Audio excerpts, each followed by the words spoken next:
We love this country. So thank you to all of you here in Chicago and all of you watching at home tonight. Thank you for your passion. Thank you for your determination. And most of all, thank you for bringing the joy to this fight.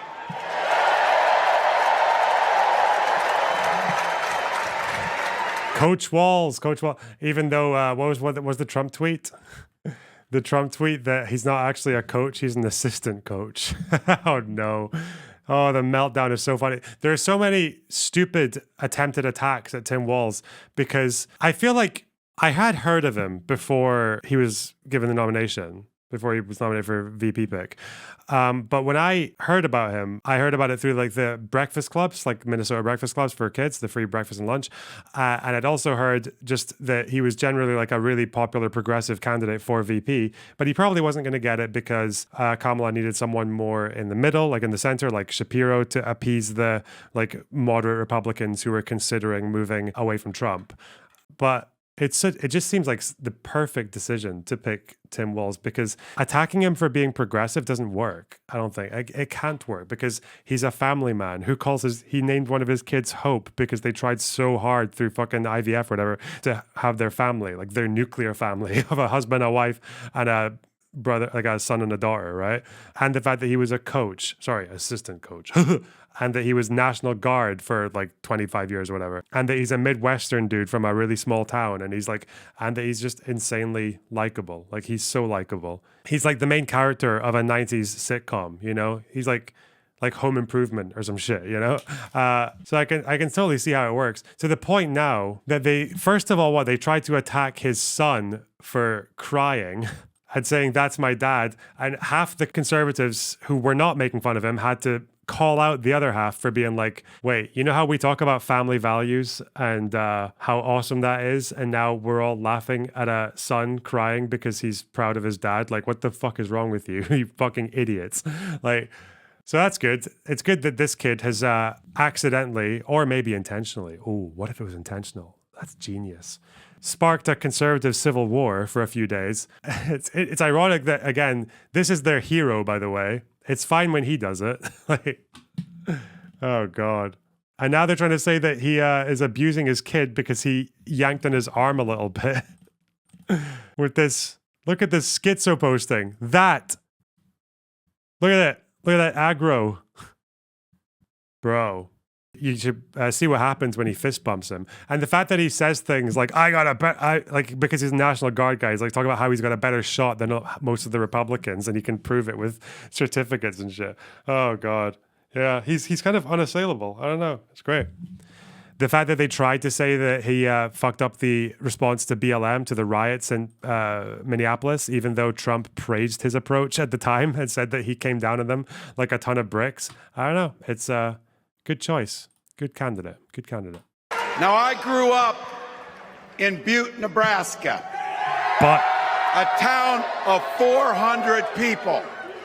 He's also, the fact that he's built up this character so quickly. You know what, when we're talking about series, you know, like House of the Dragon versus Game of Thrones. Do you know why? One of the reasons I prefer Game of Thrones so much, the first 4 seasons, it's because a good series or a good film will introduce your character and make them familiar to you very, very quickly. They'll do it with just like a very succinct summary of who they are when they introduce you. So when they introduce Tyrion, what do they do? Well, he's getting head from a whore, being kind of funny and silly, having that relationship that he has with his brother, and, you know, joking and quipping. You already know who he is very early on. A bit of a troublemaker. You know him very quickly. And they do that with every single character, right? They introduce them so well with very few words or anything like that. But the main qualities about them, they just let you know very quickly. With Tim Walz, look at how quickly he is basically let you know, oh, Cersei. They introduce her so quickly because she comes and she's grumpy about riding in a carriage for a month to meet the Starks. They say, my queen and all that. And she kind of looks at them like, and you're like, okay, I know who you are as a character. You know who Robert Baratheon is as a character, right? You've got fat. like every character is introduced just like so succinctly and so effectively. Whereas with Tim Walz, you see what he's done. Small town, Butte, Nebraska, 400 people, coach, National Guard. We tried so hard to have a kid, and when we got one, called him Hope. Like, whoa, okay, that's it. That's Midwestern dad. Okay, family values. Mind your own goddamn business. Doesn't have to explain the ethics. You have to explain the ethics of puberty blockers for trans youth or the science or the studies. No, you say, you know what we learned in Butt, Nebraska? Mind your own goddamn business. Like, yeah, it's so good. The character introduction is like perfect. Okay, just saying. I had 24 kids in my high school class, and none of them went to Yale. Every time. But I'll tell you what. Growing up in a small town like that, you'll learn how to take care of each other. Yeah. That family down the road, they may not think like you do. They may not pray like you do. They may not love like you do. He's gonna but say they're it. your neighbors. Get him out. And you look out for them. He's gonna say and mind they your own look out business. for He's you. gonna say that at some point. Load him up. Everybody belongs. And everybody has a responsibility to contribute. Oh, maybe it's coming later. For me, okay. It was serving in the Army National Guard. Oh, there it is. National Guard. I joined Pew, pew. 2 days after my 17th birthday, and I proudly wore our nation's uniform for 24 years. My dad, a Korean War era Army veteran, died of lung cancer a couple years later. He left. You see, because again, it's controlling the narrative. I guarantee, like, this is how the script, this is how they mind map this, okay? They were like, reps will call me because progressive policies, right? So, your speech will be, but Nebraska, okay? Small town, love your neighbor, community values. What else do it's countering all the stereotypes of progressives, right? National Guard. Daddy Korea. Okay? Good with gun.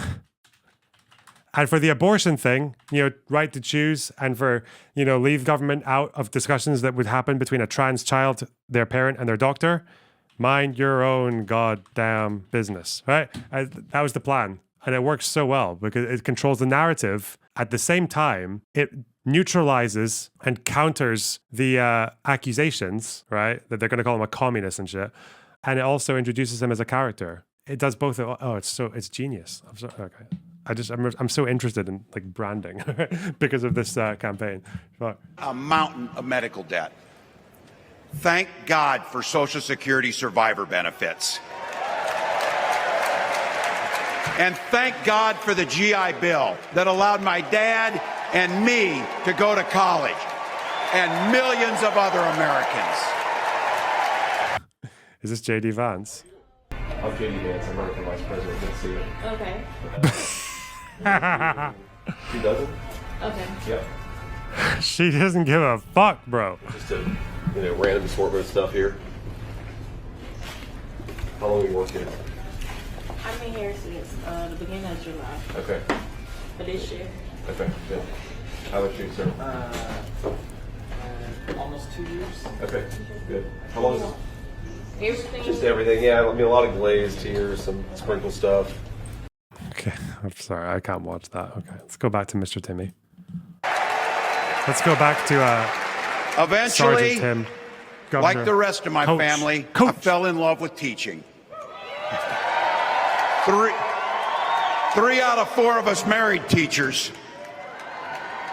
I wound up teaching social studies and coaching football at Mankato West High School. Go Scarlets! Lonerbox, does branding come first before your moral compass? Yes. From now on, I will only vote for whoever has the best promo campaign. If Trump can be funnier than Tim Walz is likable, I will fly to America and canvass for the Republican Party. Yes.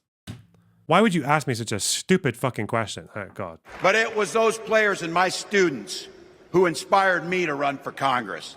They saw in me what I had hoped to instill in them, a commitment to the common good, an understanding that we're all in this together. You can just vote isn't illegal. Yeah. And the belief that a single person can make a real difference for their neighbors. You just said the National Guard was a plus, you sarcastic asshole. Just because a Western power has guns, that doesn't make it inherently bad. No, because I'm not 12 years old. I don't believe that. For example, if Trump loses this election and the Republicans think it's stolen, which they will, and if they realize that Kamala Harris will be the one certifying her own election, like counting her own votes at the Electoral College, you bet your sweet hickory ass, I'm trying to be American, that the National Guard will be the ones protecting Americans from having their democracy challenged again by Republicans, by the Proud Boys and the Oath Keepers. Like, yeah, you hope the National Guard will be there. Everyone's going to be praying for the National Guard to protect those votes from being counted. A 40-something high school teacher with little kids. How do you know what hickory is? Oh, because of imperialism. Zero political experience and no money. He called the National Guard over BLM protesters. What are you talking about? No, he didn't. No, he did not. You fucking idiot. You deceptive piece of shit. Don't use this Orwellian language with me. He called the National Guard over rioters, not protesters. If they had been protesters, if that's all they were doing, he would not have called the National Guard. Anytime one of you propagandist hack fucking creeps tries to deceive my audience by using the word protester in place of rioter, because you don't call the National Guard on protests, you call them on riots. Anyone who tries to use that fucking Orwellian bullshit, riots are based, then say that. Then say that. Say he called the fucking National Guard on riots, not protesters. Why would you do that? I know why you do that. Because you know that calling the National Guard on riots is a lot more fucking acceptable than doing it to protesters. You love rioters because you're protected from them in your fucking white, privileged, fucking gated community where they can't come because the fucking neighborhood watch person will shoot them with a fucking air rifle or some shit. That's why you don't give a fuck about rioters. I rioted. Oh, okay. Well done. Is that what you did? You fought with the police. You only fought with the police. You didn't fight with anyone else, right? Did you fight with Derek Chauvin or just any random cop? I can see the argument for targeting the emptied police precinct. I can see that argument if you want, but this doesn't look like a police precinct. This is just like a random fucking shop. If you want to riot, I don't know why. What do you expect when you riot? What do you expect to happen? Do you just think it would be better if people rioted and the cops did nothing? Would that be better? And we just let it last for as long as it possibly can until people get bored? Like, what is the logic here? Like, from day one, okay, it's Sim City and you're building a town. Do you just think, if you're going to keep on fucking rioting does not stop police racism. That's not how you do that. Just so you know. For there is the more excellent way of love and non-violent protest. That's what Martin Luther King said in the Birmingham jail. This is what I like, okay? If you're going to riot, that's fine. You just got to accept the consequences, okay? Because a society can't just let people riot indefinitely. You can't do that. And a society also can't, believe it or not, a society also can't give concessions to rioters. You understand that, right? Because if you give concessions to riots, you know what people are going to do? They're going to riot. I like this paragraph. This paragraph from MLK is so funny. I hope you're able to see the distinction I'm trying to point out. In no sense do I advocate evading or defying the law, as would the rabid segregationist. That would lead to anarchy.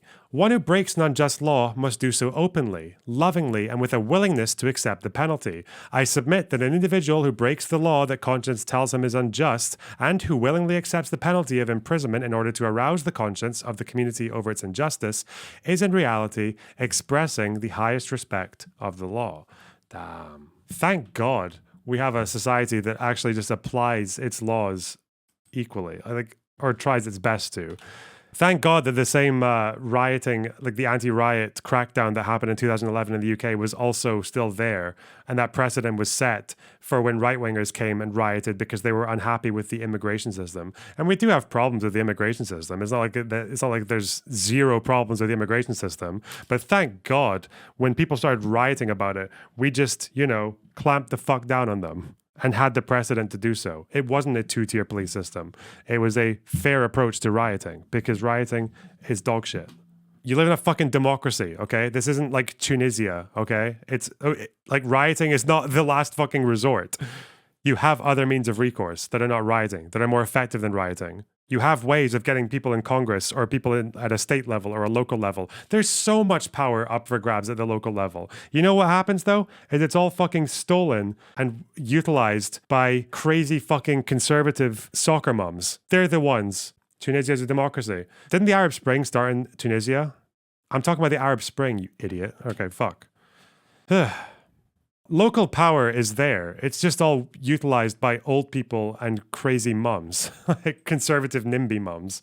And they don't get to use that power because they sit in school board meetings and they go to town halls and they badger Congress people at the local level. Like they badger local legislators and they turn up to fucking state Senate hearings and they tell their stories and shit.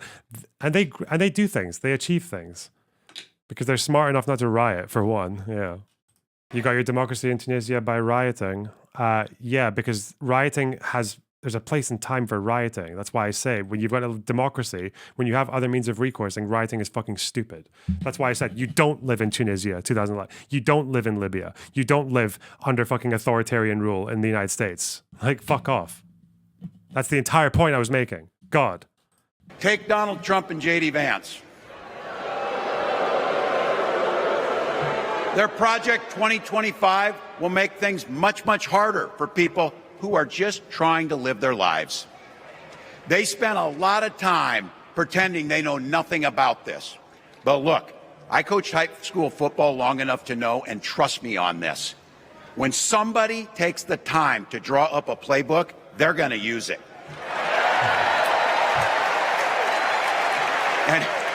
And we know if these guys get back in the White House, they'll start jacking up the costs on the middle class. They'll repeal the Affordable Care Act. They'll gut Social Security and Medicare. Big boo. And they will ban abortion across this country with or without Congress. Huge boo. Get the booze out. Here's Boo, the thing. Chuck. It's an agenda nobody asked for.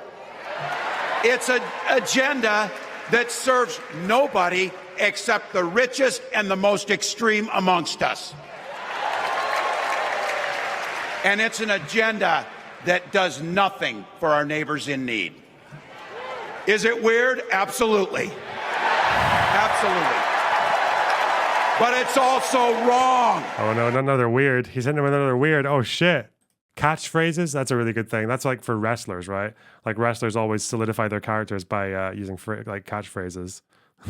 No matter how ridiculous they are. And it's dangerous. It's not just me saying so.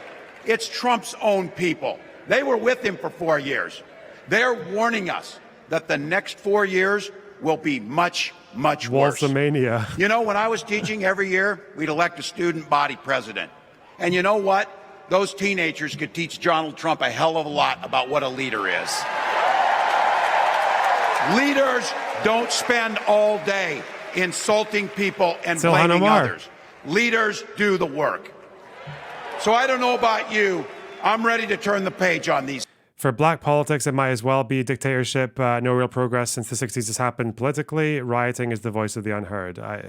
Why are you quoting someone who opposed rioting, you fucking idiot? Why are you doing that? How bad faith? What the fuck? Why are you quoting someone who opposed rioting? Where's the banger? Where's that context pill? Now what I'm saying is this. I would like for all of us to believe in nonviolence, but I'm here to say tonight that if every Negro in the United States turns against nonviolence, I'm going to stand up as a lone voice and say this is the wrong way. God damn it.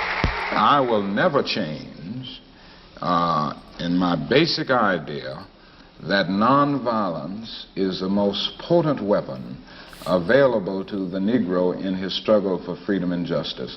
I think for the Negro to turn to violence would be both impractical and immoral. Ooh, God damn it.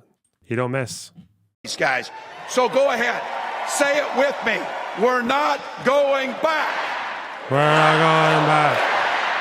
Not going back. We've got something better to offer the American people. It starts with our candidate, Kamala Harris.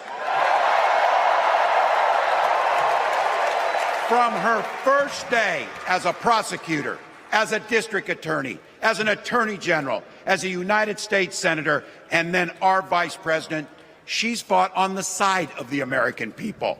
She's taken on the predators and fraudsters. She's taken down the transnational gangs, and she stood up to powerful corporate interests. She has never hesitated to reach across that aisle if it meant improving your lives. And she's always done it with energy, with passion, and with joy. Folks, we've got a chance to make Kamala Harris the next president of the United States.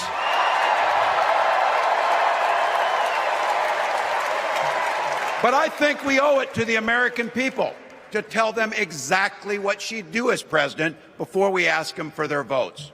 So here, this is the part, clip and save it and send it to your undecided relatives so they know. If your middle-class family or... See, Moplum, now you're just lying. I don't know why you're misrepresenting MLK like that. Like, you think he was only pro-peace because of his religion? No, he fucking wasn't. Every argument MLK ever made for nonviolence was nothing to do with Christianity. Every argument he made in favor of nonviolence and against violence was secular and pragmatic and moral. It was secular morality and pragmatism. Like, that's why he advocated for nonviolence. Every argument he made in favor of nonviolence was to do with, it was secular. He wasn't saying be nonviolent because God said you should be. Fuck me. You know, you might not know it, but I haven't given a lot of big speeches like this.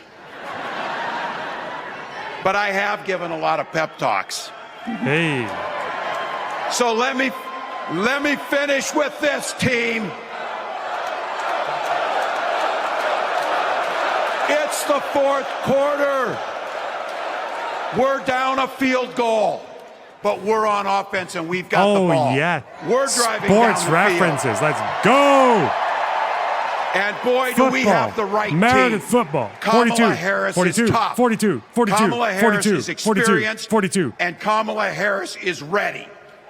Our job for everyone watching is to get in the trenches and do the blocking and tackling. Yes. 1 inch at a time. Quarterback 42, 1 yard big blocking at a tackle. time. Yeah. 1 phone call at a time. 1 door knock at a time. 1 $5 donation at a time. Look, we got 76 days. That's nothing. There'll be time to sleep when you're dead. We're going to leave it on the field. That's how we'll keep moving forward. That's how we'll turn the page on Donald Trump. That's how we'll build a country where workers come first. One riot police officer at a time. Ha Healthcare and housing are human rights. And the government stays the hell out of your bedroom.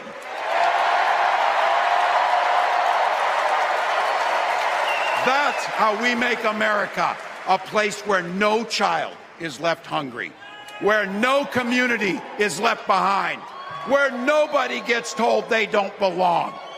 That's how we're gonna fight. And as the next president of the United States always says, when we fight, when we fight, when we fight, thank you. God bless. God damn. He is actually a fucking walking vessel of political fire.